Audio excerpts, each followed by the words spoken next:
જૂનાગઢથી મહત્વના સમાચાર મળી રહ્યા છે। જૂનાગઢ શહેરમાં પૂજા ઇન્ફ્રાસ્ટ્રક્ચરનો બિલ્ડર મનીષ કારિયા નામનો વ્યક્તિ જે છે તે ચોબારી રોડ ઉપર મૂકેલા એક પ્રોજેક્ટમાં પ્લોટ મકાન જમીન આપીશ તેવું 20 ગ્રાહકોને આ છેતરી અને મનીષ કારિયા નામના શખ્સ સહિતના 2 વ્યક્તિઓ સામે બી ડિવિઝન પોલીસ સ્ટેશનમાં છેતરપિંડીની ફરિયાદ નોંધાઈ હતી। ત્યારે આજ દિન સુધી આ આરોપીને પકડવા પોલીસને કોઈ પણ સફળતા મળી નહોતી।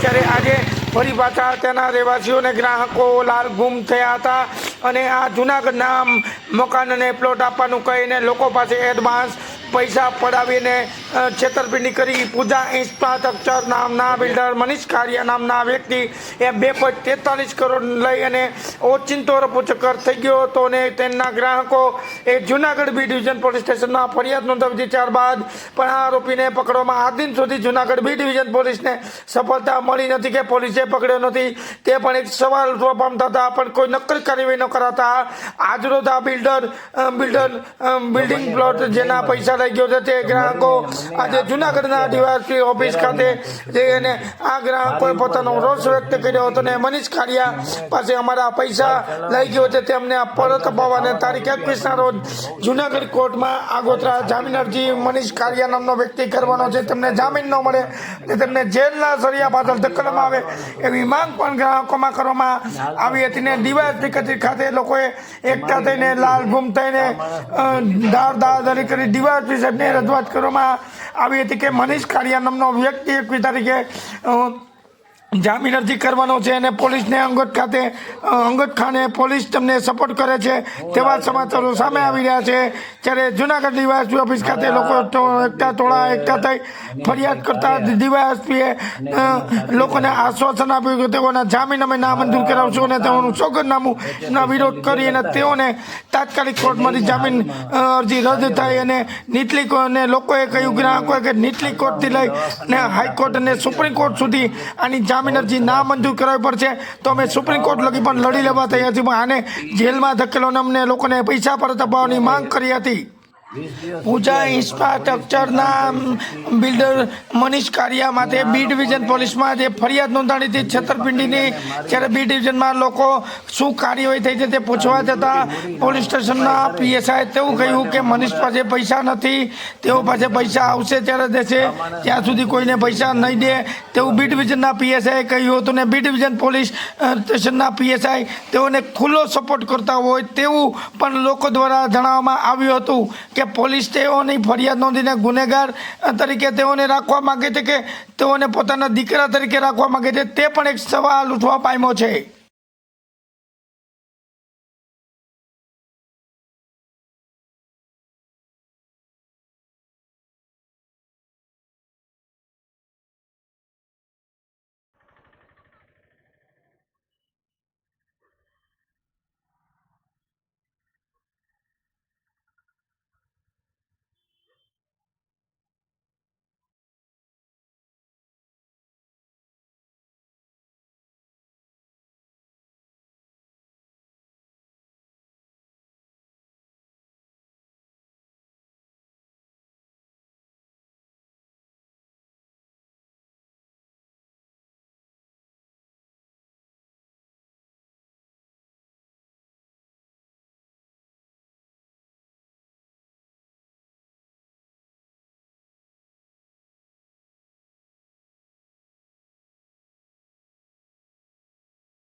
મનીષ કાર્યની આવે બધા ઘેર થઈ જાય અને સ્પેશિયલ વેજ નથી એટલે પછી આપણી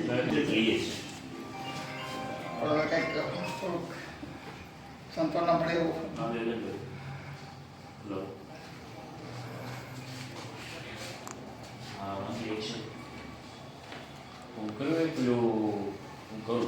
ચંદભાઈ હૃદયની તકલીફના કારણે એ સિવિલમાં દાખલ થયા બેનને રોજનો ફ્રૂટ જે મારે એમનો ખાસ જમીન પેટાદી છે સુઈ નથી શકતા રોજ સવારે શું કરવું શું કેવું મોબાઈલ આગળ એમનું એટલે અંદર શું છે એટલે કઈ રીતે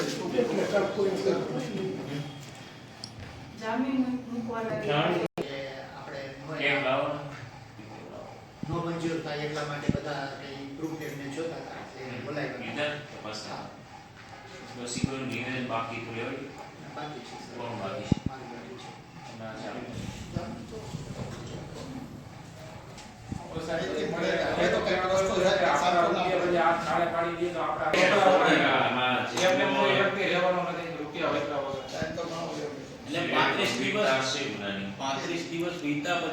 શું તપાસ એવું શું કે હા તો એમ કહી છે કે એની પાસે પૈસા છે તો તમને બધાને આપશે નહીં હોય તો એ હાથ ઊંચા કરી દે આ એવી વસ્તુ કોને કીધું પીએસઆઈ હા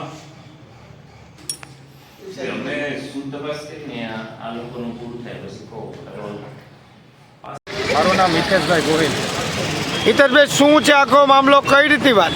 જે તે ટાઈમે એને ન્યૂઝપેપરમાં જાહેરાત કરેલી હતી કે આ ત્યાં સ્કીમમાં મકાન છે કે તમારે જૂનું મકાન એક્સચેન્જમાં કે તમે ઉપરના જે પૈસા કોણે જાહેરાતને ક્યાં મકાન આવેલું? મનીષભાઈ કારિયા જુબારી રોડ પર પૂજન ઇન્ફ્રાસ્ટ્રક્ચર. કઈ રીતની તમને લાલચ આપી હતી, કઈ રીતની છેતરપિંડી? તમારું જૂનું મકાન જે અમે સંભાળી લે ઉપરના જે તમારે થાય એ તમારે રોકડા દેવાના અમે 6 લાખ રૂપિયા ઉપરથી આપેલા છે. હવે વર્ષદીમાં કમ્પ્લીટ કરવાના હતા એટલે 8 મહિના જેવાનો સમય વીતી ગયો છે, હજી કોઈ એનો ઉકેલ આવ્યો નથી કે જમીન પણ બીજાની છે એવી બીજાની જમીન ઉપર દેખાડી અને અમારી પાસેથી છેતરપિંડી કરીને રૂપિયા લીધેલા છે. હિતેશભાઈ આજે ક્યાં આવ્યા, શું વાત હતી? ઈ ડિવિઝન પોલીસમાં અમે ફરિયાદ લખાવેલી છે, ત્યારબાદ ડીવાયએસપીને અમે અત્યારે મળવા રૂબરૂ આવ્યા છે તો એને એમ કીધું છે કે હવે અમારી કાર્યવાહી ચાલુ છે. તમે કોર્ટમાં આ બાબતે જામીન અરજીનો વિરોધ કરશો? કેવી રીતે? 100% વિરોધ કરવો છે. આવી રીતે જો બધા ક્રાઇમ કરીને નીકળી જાય જામીન અરજી માગશે તો નિર્દોષ માણસનો અત્યારે મરો થશે. આમાં શું માગણી છે તમારી? જામીન અરજી કોઈ જાતની મળવી ન જાય આ વ્યક્તિને, મનીષ કાર્યને. પોલીસ કંઈક ને કંઈક મદદ કરે એવી વાત આવી, શું કહેશો? હા કાર્યને હા, અને કોઈ પણ જાતની એમાં મદદ ન મળવી જોઈએ. તમારા નામથી? રમાબેન નવનીતરાય મહેતા.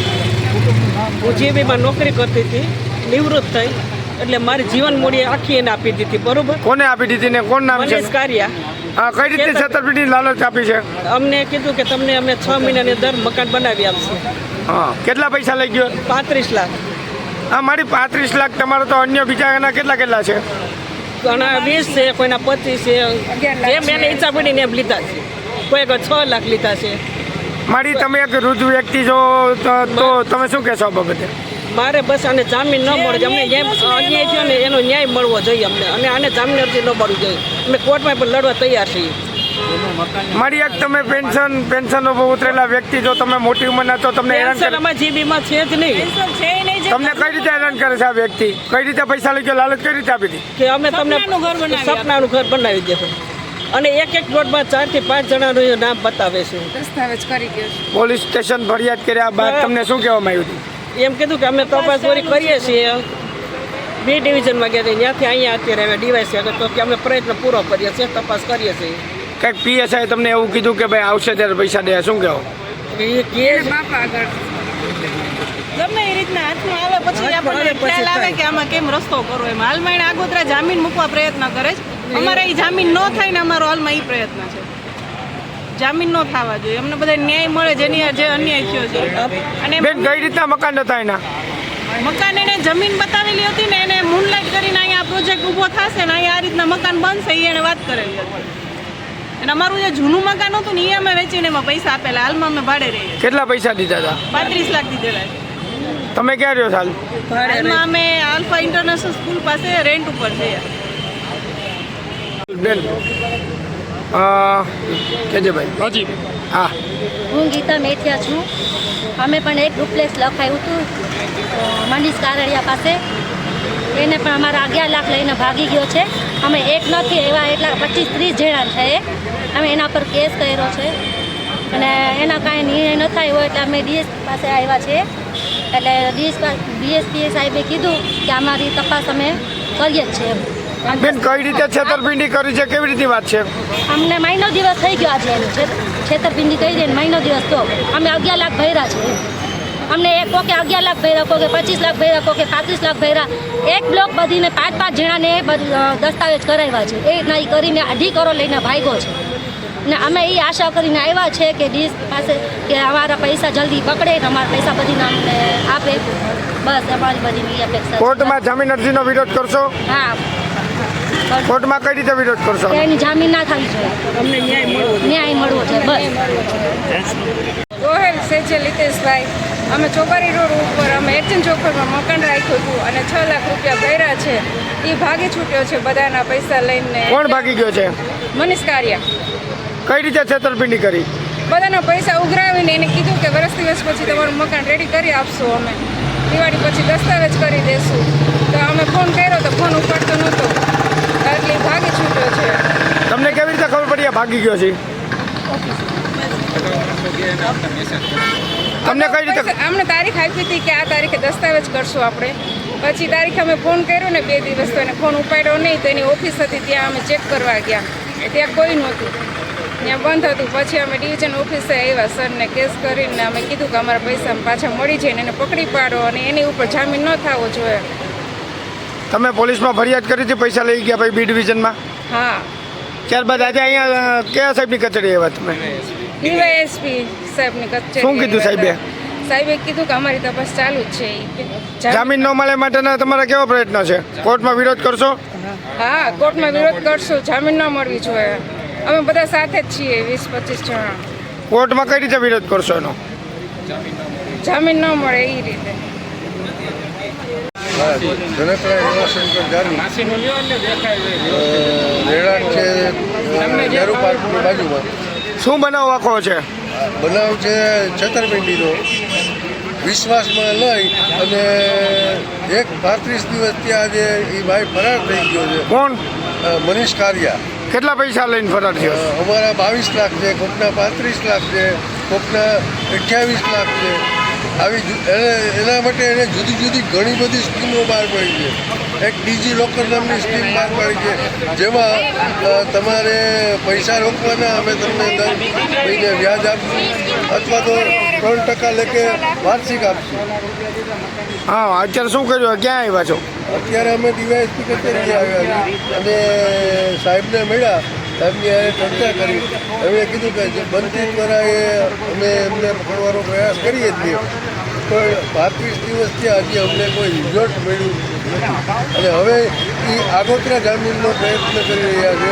ત્યારે એ જામીન એને ન મળે એવા એ જામીન પ્રાપ્ત ન થાય એ માટે અમે સાહેબને રજૂઆત કરી. આપનો વિરોધ હશે? જામીન અરજીનો વિરોધ કરશો કોર્ટમાં? હાજી હાજી, ચોક્કસ.